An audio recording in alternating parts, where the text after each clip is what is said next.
Dragon's Dogma 2's combat is held back.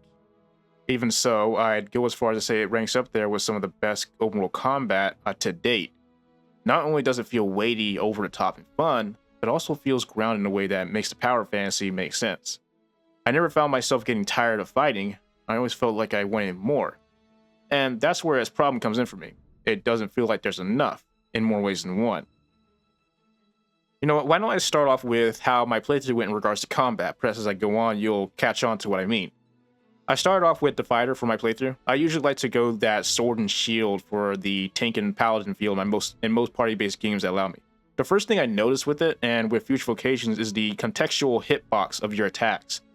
There's a mini lock-on to your attacks based on the elevation of your target, and if the enemy is prone on the ground, your character will hack away at the ground, or if it's like, let's say, a harpy floating above you, then your character will slash upward at them. You no longer need a whole skill slot to hit above you like in the first game, fortunately. So harpies aren't nearly as annoying, but they've simply been lowered from S tier for me to low S tier in most annoying enemies. Most of the skills, though, are updated versions from the most game, which can be said for all returning vocations. Your combo strings are infinite and also contextualized based on distance. You'll stand in place and hack away or approach as a mob has distance. You can control this also based on the movement of your analog stick, or only able to move in 6 directions in one kind of speed key binds if you're a mouse and keyboard snob. That's a joke, by the way.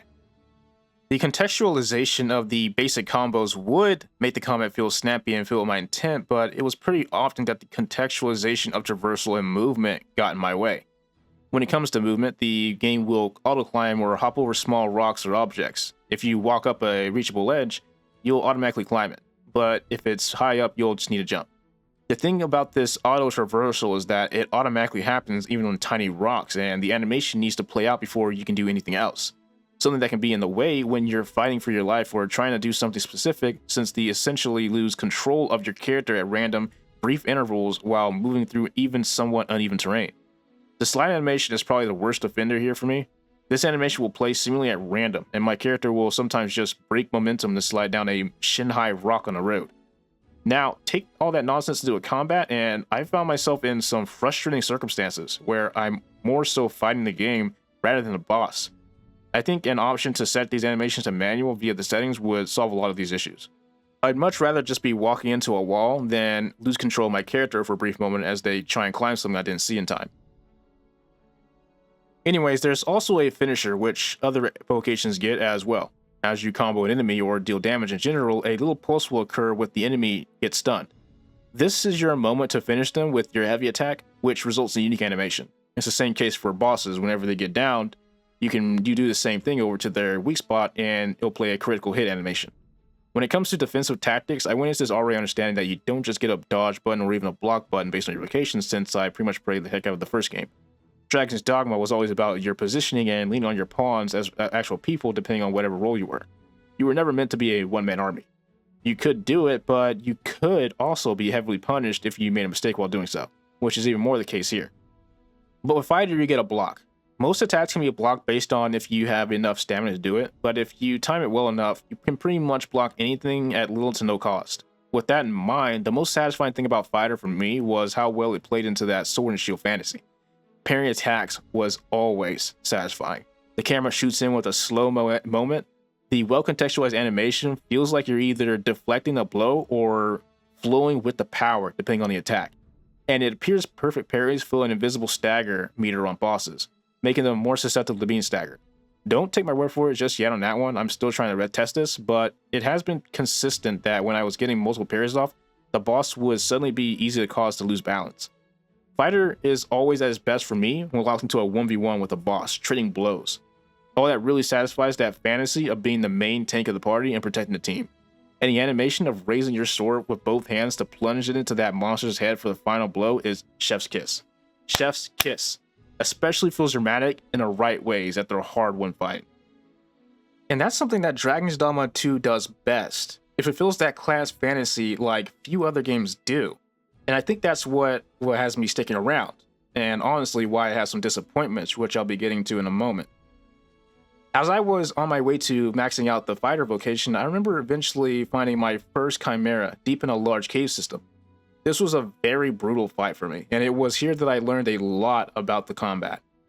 It's where everything came together. Some of the things I noted first were some of the changes made from first game when it comes to the Chimera specifically. Magic from the go-ahead had AoE markers now, which can be said for most magic casts from enemies in this game. A great addition and something I'm honestly seeing more and more in action games in general. The snake tail is more active. It will even attempt to protect the goat head by grabbing you off or trying to swipe at you. Maybe this happened in the first game, but I just don't recall ever seeing anything like that. But here, it was definitely a more common occurrence. It's also a lot faster at spraying that poison. If you so much as look at it, expect to be showered in the time it takes for you to open your own mouth. I can't remember if this was the same case in the first game, but here it definitely felt like the snake was much more active part of the Chimera. In the first game, it felt like it was a bit too easy to handle. I never really saw it do much of anything even. The lion head felt the least active this time around, at least during this fight. The Chimera seemed to rely a ton more on the magic from the goat head in general, and would prowl around on the arena as the goat did its thing, which was frequent. The lion head would attempt to pounce if you got close or charge around during the goat's downtime. Overall though, the Chimera felt more aggressive in a sort of raid boss style. Killing the goat head was tougher and felt more important as a result. Now for the more important part.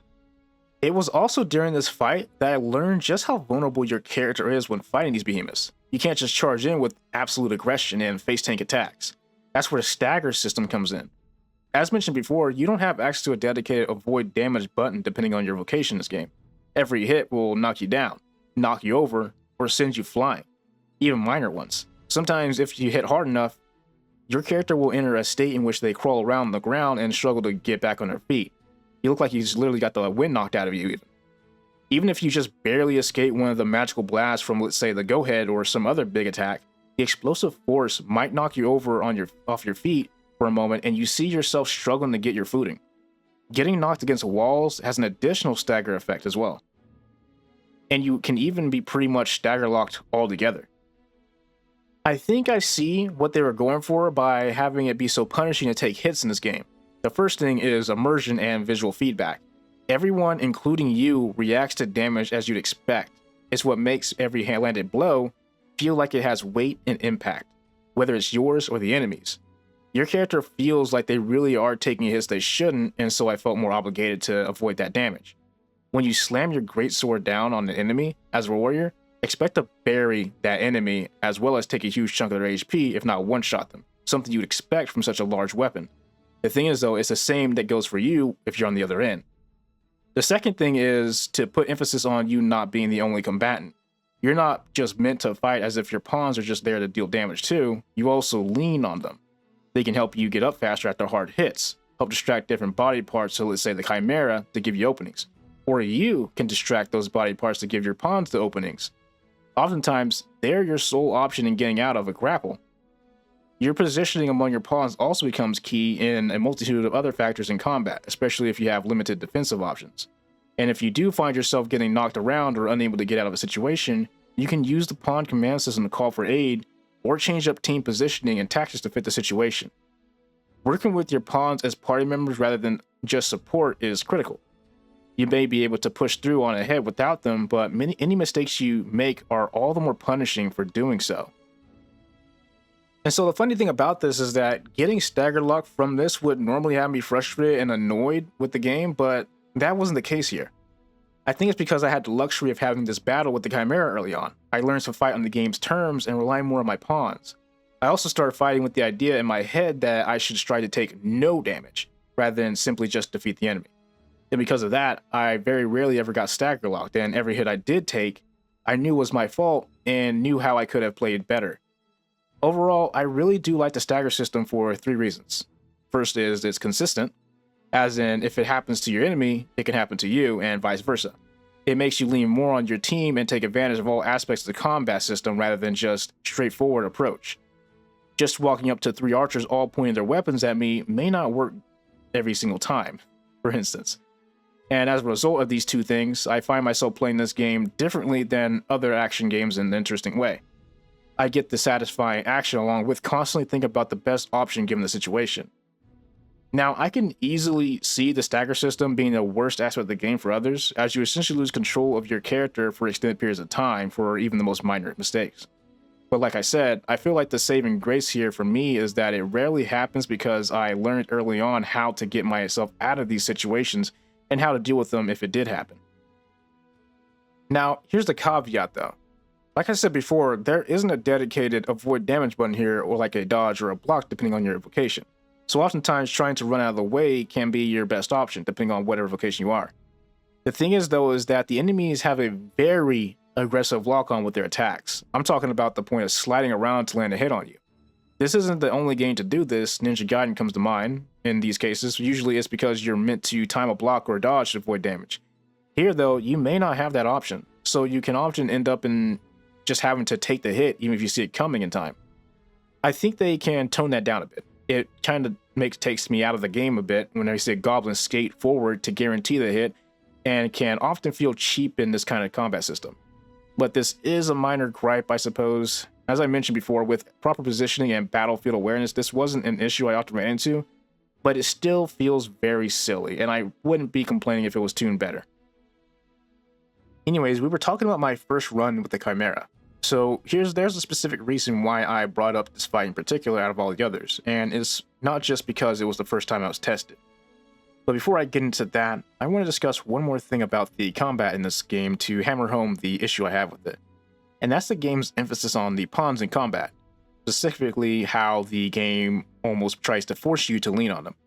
In fact, I think it's the reason behind some of the design decisions compared to the first game, what's been taken away to be exact, such as the number of skills you can equip being lowered to 4, or not being able to throw certain items at enemies to cause debilitations like oil flasks. There's a new emphasis on you no longer having all the options. Those options now come in the form of party composition. Need to cause a fire debilitation? Get a mage who can enchant or a sorcerer who can cause debilitation with their magics. Need heavy knockdown potential? Bring a warrior along. If your party composition is up to the task, then you may need to switch out or might just simply be able to improvise or even take the fight on head on. Personally, I didn't mind this too much, but the lower number of skills definitely feels like it downgrades sorcerers and mages especially. Since this vocation is more skill heavy than others, the lower number of equipable skills and a lower number of spells in general can make it feel spammy and overly limited in capabilities compared to the other vocations. It still does big damage, but it doesn't feel like I'm doing much other than spamming 2 skills, depending on the situation. I can see where they were going in terms of balancing towards pawn utilization, but there are some factors that get in the way of that philosophy, I feel. Which brings us to the main point of the video. Remember when I said I was going to explain why I brought up that Chimera specifically? Well, it's not just because it was the first time I was tested and brought into the fold of the combat system. It's the only time I was tested. In fact, you can pretty much throw away almost all the systems and options I talked about before out the window. The game is simply far too easy, and on top of that, it lacks enemy variety and dynamic combat scenarios that make the most of its systems. It's too easy to outlevel and outstat everything in the game by just playing normally, as in this happens far sooner than it should, and you end up being able to just ignore a lot of the mechanics because of it. In fact, it was after this Chimera fight, and I did some exploration of the surrounding areas that I started to notice this. Once I left that area, it became a cakewalk all the way to the end. Bosses were getting deleted in seconds as I grew more comfortable with the game and simply leveled up. In fact, if a boss fell down, they basically just lost the fight. And because enemies don't seem to scale in any way, it simply didn't stop. It got worse. You keep scaling up while everything appears to remain the same, which isn't a bad thing on its own. It can be a good way to show how powerful you're getting as you play, but I feel it happens a bit too fast here. Like around the level 20 range even, which is pretty fast to reach. I'd only explored maybe half of Vermont before my team was just sweeping the map. And it didn't help that the low enemy variety meant I was just deleting the same 3 or 4 bosses as I came across them. I took a look at the list of enemies in the game and it seems extensive on paper, but I think the issue of it feeling like there is a low enemy variety also stems heavily from just how easy this game gets the more you play it, and the lack of interesting scenarios when fighting them. You're not fighting the goblins any differently than you do the bandits if you can just face roll through them, and so they might as well just be the same mob standing in your way. These enemies do fight differently from each other, but you're likely killing them before they get a chance to show you that. It wasn't until over 100 hours in that I decided to stop and watch the goblins and realized one type tends to hop around and be elusive before going in for a hit when they see they have the advantageous angle on you. They're meant to jump you while you're distracted by the bigger goblins, and in turn, giving the goblins an opening against you. They're working in coordination. You're just killing them before that even matters as soon as you discover them, so you never see this. Now take that and have it where it's essentially the same enemies in the same spots of uninteresting scenarios doing the same thing they were doing when you last killed them, and repetition sets in pretty fast. There is almost never a scenario where it felt like my knowledge of combat was tested or even utilized. It even got to a point where I would have underwhelming encounters with new bosses, such as Medusa. I remember the moments leading up to her, the people frozen in stone, and remember previous hints that her activity was known in the area. Only when I discovered her, she didn't even get a chance to use her red light of petrification move. She just died in a little under a minute as they spammed magic archer arrows at her. A vocation I had just gotten at that time and hadn't even leveled halfway. It was only when I came back with weaker gear that I saw she had like 3 moves. The red light of petrification move I mentioned, the tail whip, and she shoots her bow that I think leaves something on the ground. I never had to pay any attention to it, so maybe we'll see it in the background footage. I don't usually have that much of an issue with how easy a game is, so long as it's fun, but it seems like it's a detriment to Dogma 2's case in particular. The game feels at its best when fighting and maneuvering around massive beasts and working as a team doing interesting mechanics, both with bosses and mobs. And it's there at first, but the feeling is taken away a bit too soon. When I saw Cyclopes roaming, even when they're armored, I couldn't help but treat them like any other random mob on the road, the difference being I can climb up these ones. It just doesn't feel like I'm getting the full Dogma 2 combat experience, and I haven't had that experience since my first encounter with the Chimera. Don't get me wrong, because of how good the combat system feels, fundamentally, I still have fun fighting in it. I'm just left wanting more too soon. I remember when I first got the Mystic Spear hand. The thing about this vocation is that by the time I got it, I was destroying enemies so fast with it, and my team was so efficient at annihilating bosses that I wasn't actually learning how to play the vocation. And it took longer to get proficient than it probably should have otherwise. Which is an ongoing theme here. Because of how soon you outscale the content, I don't feel like you get a chance to really solidify the different philosophies of the combat system. It's probably the reason why I will often see videos of people complaining about getting stagger locked. I immediately spot all the mistakes that lead to the situation, but the thing is, I don't blame them for making these mistakes and not noticing them. Because of how easy the game gets the more you play it, you are very rarely put in a situation where you need to make the most of your options. So many likely forget about those options when they need them most because the game just stops training you to use them by putting you in the same easy encounters over and over again. This outscaling everything even made the armor system feel redundant to me, which is something I haven't talked about yet. I stopped bothering to enhance gear at a certain point because mobs were barely dealing any damage to me anyways, and I was nearly one-shotting them just by playing well. I rarely ever have to look at my HP bar even if I take big hits from bosses. The stagger system I liked stopped mattering to me since I wasn't taking much damage and really only became a moment where I don't get to play anymore, basically. I even stopped switching out my pawns altogether at a certain point because it just didn't seem to matter. I was pretty particular with my party composition early on too. But none of that really does much either, as just from playing the game, my character is going to continue to grow in strength and the gap between myself and enemies is going to continue to increase. A lot of the systems I spoke about during the Chimera fight just didn't feel like they mattered that much the more I played when it should be the opposite. It even feels like the class fantasy is hampered by this a bit. It's there, but it's almost never tested once you get out of the very early game. And so I'm kind of hoping that they have an update rather soon. One that puts in, let's say, a hard mode, or at least have the enemies scale in New Game Plus and not outscaled so easily. And I don't think that just adding more enemies and increasing enemy variety would help, at least not on its own. It might shake things up a little, but not much. I'd just be steamrolling through them before they can do anything in any of their mechanics, like I did with Medusa, and I probably wouldn't have to play any differently than I have been. So let's summarize the combat real fast. Dogma 2 is phenomenal at filling that class fantasy. The combat has an emphasis on teamwork, and your pawns are seen as more options and actual players rather than just DPS. The stagger system grounds the combat in a way that puts more strategy into what you're doing, and it makes every hit matter and feel impactful towards your enemies and you. There's a lot of strategy in the combat to an almost sandbox level, and fights can be handled in a multitude of ways and styles. But the rapid out-leveling hampers almost all the good of the combat system. The low enemy variety combined with low difficulty and almost no interesting combat scenarios does little to push the combat system in interesting ways. And so a lot of, if not all of the systems are not as necessary as they should be, or just don't matter that much at all. The philosophy around working with your pawns is underutilized due to the ability to face roll almost everything in the game. It's actually to the point where people will take away their pawns and take off all their armor just to get a semblance of challenge. Now I'm going to be honest here. I feel like this game is on the brink of absolute greatness. It just needs a good expansion, something akin to Iceborne and Monster Hunter World. Something that really tests the combat mechanics of the game and helps to realize the unrealized potential that seeps through almost every system in the game. But like I said, I still find myself really enjoying the combat still. Because of the foundation is just so well made, and I think my time with it, despite pitfalls I've called out here, is very well spent. And these things I have noticed are due to my love for the game and the desire for it to reach its potential. Admittedly, a familiar feeling I had with Dragon's Dogma 1. Anyways, what are your thoughts? Did you also find the combat a bit too easy? Maybe you found it just right.